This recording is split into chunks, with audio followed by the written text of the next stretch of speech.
اعوذ باللہ من الشیطان الرجیم بسم اللہ الرحمن الرحیم وقلنا یا آدم اسکن انت وزوجک الجنہ، تو ہم نے آدم سے اور اس کی بیوی سے فرما دیا تھا کہ تم دونوں اس جنت میں رہو، وَكُلَا مِنْهَا رَغَدًا حَيْثُ شِئْتُمَا، اور دونوں کھاؤ پیو جتنا چاہو یہاں پر، جتنا عرصہ چاہو یہاں پہ اس جنت میں رہو، لیکن ایک شرط کے ساتھ وَلَا تَقْرَبَا هَذِهِ الشَّجَرَةَ، یہ ایک درخت ہے جس کے قریب نہیں تم نے جانا،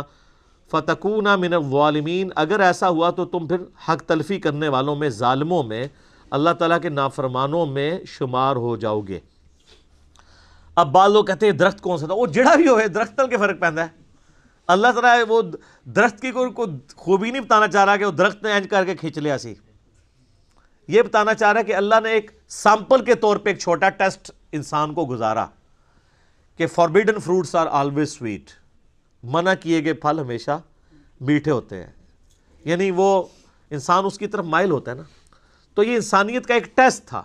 کہ دنیا میں، چونکہ اللہ نے تو پہلے ہی پلان کر دیا تھا کہ دنیا میں تو میں نے بھیجنا ہے، یہاں پہ انہوں نے رہنا ہے، تو ان کے لیے کچھ چیزیں ہوں گی جو میری طرف سے حکم ہوں گی یہ کرنی ہے، اور کچھ چیزیں ایسی ہوں گی جو منع کی گئی ہوں گی۔ اس کے لیے ایک چھوٹا سا آپ سمجھ لیں اینول ایگزامینیشن سے پہلے ایک چھوٹا سا ٹیسٹ سمجھ لیں، تو اس میں سے یہ گزارا۔ فَأَزَلَّهُمَ الشَّيْطَانُ، تو شیطان نے ان دونوں کو پھسلا دیا، عنہا، اس سے، فَأَخْرَجَهُمَا مِمَّا كَانَ فِيهِ، تو نکلوا دیا ان دونوں کو اس میں سے جس میں وہ تھے۔ اچھا، اللہ تعالیٰ یہ جو سیغے استعمال کر رہا ہے تثنیہ کے کر رہا ہے، لہذا یہ کرسچینٹی میں آیا نا، وہ کہتے ہیں ایکسیز آف ایول جو ہے وہ عورت ہے، ایو، اماں ہوا کو انگلش میں کیا کہتے ہیں؟ ایو، تو یہ ایول یعنی برائی، یہ انہوں نے عورت سے، یہ جو آج کہہ رہے ہیں ہم عورت کے بڑے حقوق کی جنگ لڑ رہے ہیں، انہوں نے تو اپنی ماں کے نام سے ایول کو ڈیڈکٹ کیا ہوا ہے، ایول، جبکہ قرآن کیا کہہ رہا ہے کہ ان دونوں کو ہم نے کہا، ان دونوں نے نافرمانی کی، ان دونوں کو شیطان نے بہکایا، یہ کسی ایک انڈیویجول کے اوپر نہیں اللہ تعالیٰ نے ڈالا، کیونکہ ہر ایک کی اپنی مرضی تھی، سیدنا آدم کی بھی اپنی مرضی تھی اور اماں ہوا کی بھی۔ اچھا، آپ کو تورات کے اندر ملے گا کہ وہ مور کی شکل میں، مطلب اس کے پاؤں کے ساتھ لگ کے داخل ہوا، یہ ساری کی ساری فضول چیزیں ہیں کہ ان کے پیچھے پڑھا جائے، ایک انٹرسٹ کے طور پہ ہو سکتا ہے، لیکن اس چکر میں پڑھنا کہ وہ کیسے گیا تھا جی جناب، کہ تسی راہ ڈھک لینا ہوتا کیسے گیا تھا، اور جس طرح مرضی گیا ہوئے کوئی فرق نہیں پہنتا، یہ یعنی خام خواہ کی بحثیں ہوتی ہیں۔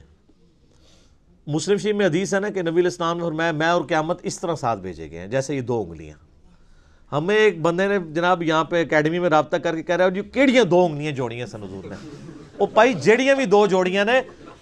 بتانا آپ علیہ السلام یہ چاہ رہے تھے، یہ والے ویسے یہی دو جوڑی تھی شہادت کی اور درمیان والی، کہ میرے بعد اب قیامت ہی آئے گی، کوئی پیغمبر نہیں آئے گا، یعنی نبی علیہ السلام خود بھی قیامت کی خبر ہے۔ یہ مقصد نہیں تھا کہ آپ یہ بتائیں کہ وہ انگلیاں کون سی دو تھی، تو یہی ہوتا ہے کہ ہم انگلیوں کے چکر میں پڑ جاتے ہیں، جو میسج ہے وہ پس پش ڈال دیا جاتا ہے۔ یہاں پہ بھی اللہ تعالیٰ نے فرمایا کہ شیطان نے ان دونوں کو ورگلایا۔ ابھی یہ آیت باقی ہے، انشاءاللہ اگلی دفعہ اس آیت کو ہم ایلبوریٹ کریں گے کہ کس طریقے سے یہ سارے معاملات ہوئے، اور کراس ریفرنس کے طور پہ جو باقی آیات جہاں سے ضرورت پڑی تو میں انشاءاللہ اس کو بیان کروں گا۔ اللہ تعالیٰ